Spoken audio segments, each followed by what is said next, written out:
Halleloia, halleloia. Miarabantsika rehetra amin'izao andro marainany zoma fa 7 ny volana jona zao tonga soa ianao eto amin'ny anina sahaza ary Andriamanitra ny fiadanana ny ombanao hatrany hatrany izay manaraka an'izao fandarana izao. Araka ny tenin'Andriamanitra hoe meonaino izy anina sahaza ho anay ary mino fa anina sahaza ho anao ity andro androany ity. Amen. Ny mampatsiahy ihany fa ny loha hevitritsika amin'ity volana jona ity dia ny fanjakan'ny lanitra. Ary androany lohateny izay hozaraiko aminao dia ny hoe mieritrereta ny mandrakizay. Mieritrereta ny mandrakizay. Te hanomboka amin'ny fanontaniana aminao androany aloha hoe ianao ve efa tao anatin'ny zavatra iray toatra ny hoe hitanao fa mavesatra loatra ho anao. Ary izany anefa dia ohatra ny lasa lava reny, lava loatra, ohatra ny tsisy fiafarana mihitsy. Mety angamba zavatra efa niainanao zany, na hoe iainanao amin'izao fotoana izao. Mety ny olana ny ampiasana ohatra, ny fifandraisana tapaka ohatra, na varavarana mety mihidy foana, na hoe indraindray misy sedra arabola. Mety zavatra nentinao nandritry ny herinandro maromaro, mety hoe angamba volana maromaro na mety hoe taona maromaro mihitsy. Raha ianao ny amin'izany toerana izany dia teny ho anao ho anio. Amen. Hoy ny Korintianina 2:4-7. Korintianina 2:4-7. Fa ny fahorinay maivana, izay vetivety foana, dia maika miasa fatratra indrindra ka mahatateraka voninahitra mavesatra, maharitra mandrakariva ho anay. Amen. Mety ho averiko tenin'Andriamanitra io amin'ny fomba tsotsotra kokoa. Hoe izao fahoriana maivana sy vetivety izao dia manomana voninahitra maharitra mandrakizay mihoatra noho ny rehetra ho antsika, ho anao. Amen. Ankehitriny alohan'ny hanohizantsika ny fotoana dia mila mahatakatra ianao hoe iza ny nanoratra an'izany teny izany. Dia tsy izy io fa tantaran'i Paoly. I Paoly nanoratra an'izany, ny apôstôly Paoly. Ilay Paoly izay hoe nokaravasiana 7:3. Ary tsy hoe indray mandeha izay nokaravasiana 7:3 izany, fa nitranga 5 izany, 5.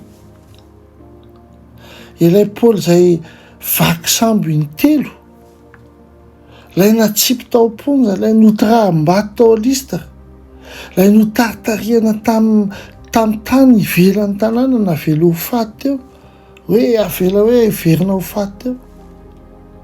Kanefa nyity lehilahy ty, ty apôstôly Paoly ty, rehefa afaka izany rehetrarehetra izany dia mijery ny fiainana izy ary miteny hoe maivana sy vetivety.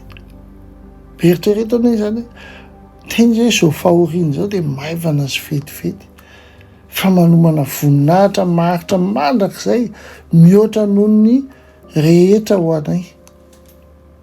Adala ve izy?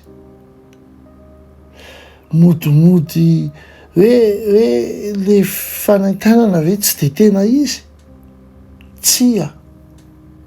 Fa nanao zavatra tsy ataony ny akamaroantsika fotsiny izy.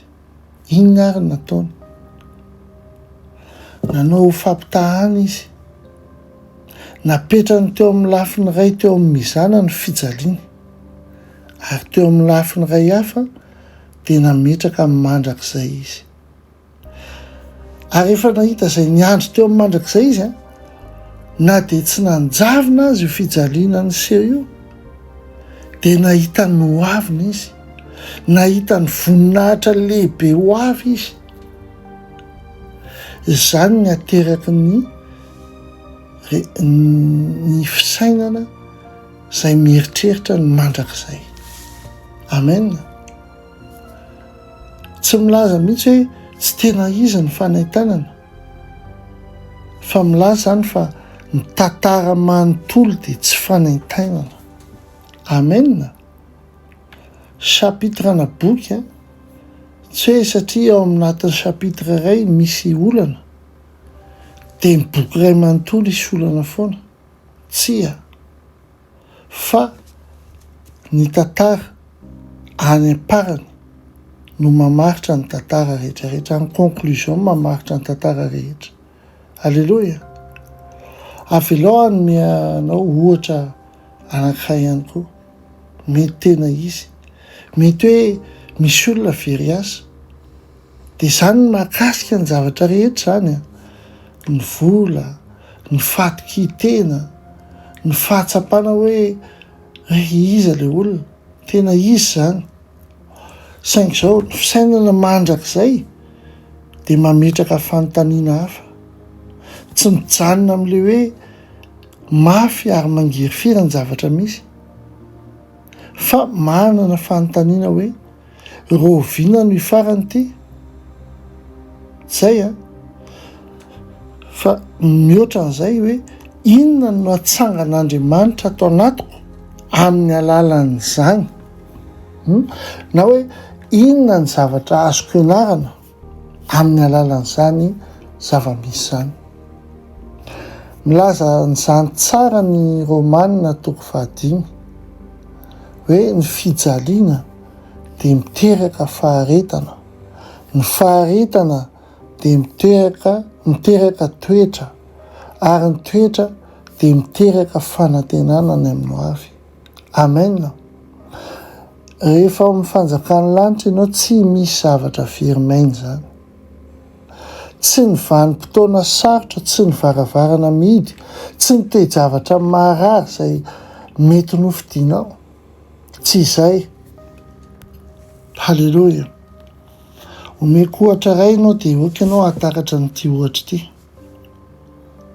Mety misy zavatra nananao misedra fahampitehana, tahaka ny hoe atody saripady ny zavatra nananao nefa vaky ny atody.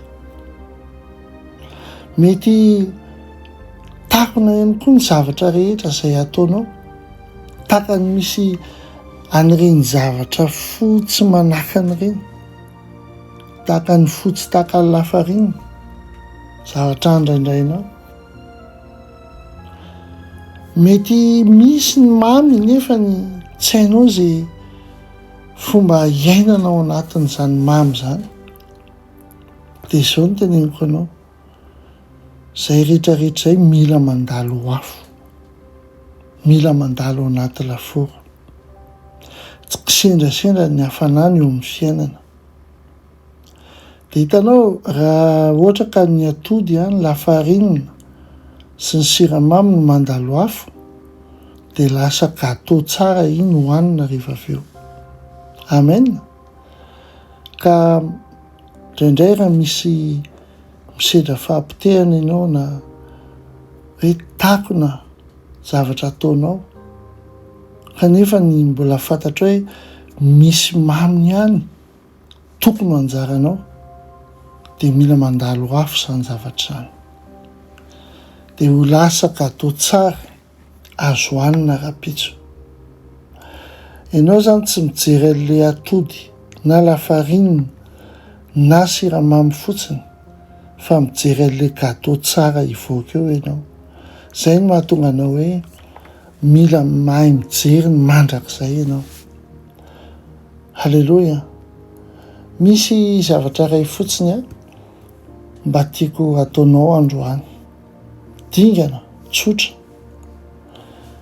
Avohay ny findainao izao, ary sokafo ny noty ao anatiny ao, na hoe maka ianao kahie stylo na makainao taratasy kely dia soaty. Soaty ny toe-javatra izay marary iainanao amin'izao fotoana izao. Soaty zavatra anankiray.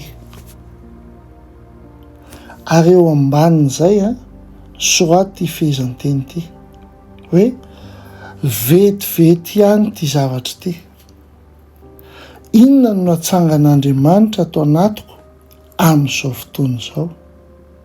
Amen. Izay fotsiny soratana. Dia aza maika hita ny valiny ianao fa mipetraha fotsiny ianao miaraka amin'io fanontaniana io mandritra ny 10 minitra. Avelao hiasa Andriamanitra ary hiteny eo am-ponao ao. Amen.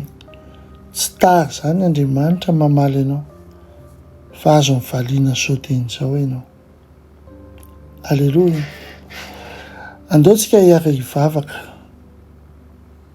Ray io ampio izay eritreritra mandrakizay androany. Rehefa mafy ny fanaintainana, rehefa tsy hitanay izay ho avy, rehefa tao mavesatra sy lava loatra ny toe-javatra, no anay ny fomba fijery lavitra Tompo. Avelao ty vanim-potoana ity hamokatra amin'izay kasainao atao eo amin'ny fiainanay. Mahatoky izay fa tsy misy zavatra atrehanay ho verimaina izany rehefa eo am-pelantananao. Amin'ny anara-mahery Jesosy Kristy. Amin'ny anara-mahery Jesosy Kristy. Amen. Amen. Manaova tahaka ny Paoly tsika, aokatsika tsy hijery ny ilany mozana ihany, fa hijery ihany koa ny ankolafiny anankiray dia ny mandrakizay. Ary manan'Andriamanitra maherintsika izay tsy mamela antsika ho rendrika, tsy mamela antsika ho faty. Manan'Andriamanitra tsika, manana ray any an-danitra tsika izay mahita ny mahasoa antsika. Aza le atody vaky ny jerena, aza le lafarinina fotsy tsy ahitan-javatra ny jerena, fa jerevy le gâteau mety azonao hohanina rehefa avy eo. Alleloia.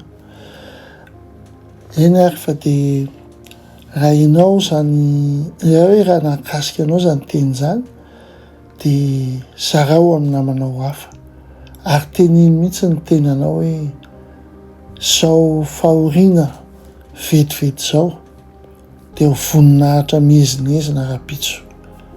Amen. Amin'ny anara-mahery Jesosy Kristy. Ary iny tokoa fahasoavana sy famindrapona ianaraka anao amin'ny andro rehetra iainanao dia toetra ao tranon'i Jehova andro lava ianao. Ampitiavana be dia be Dr. Rina Telesphore ihany.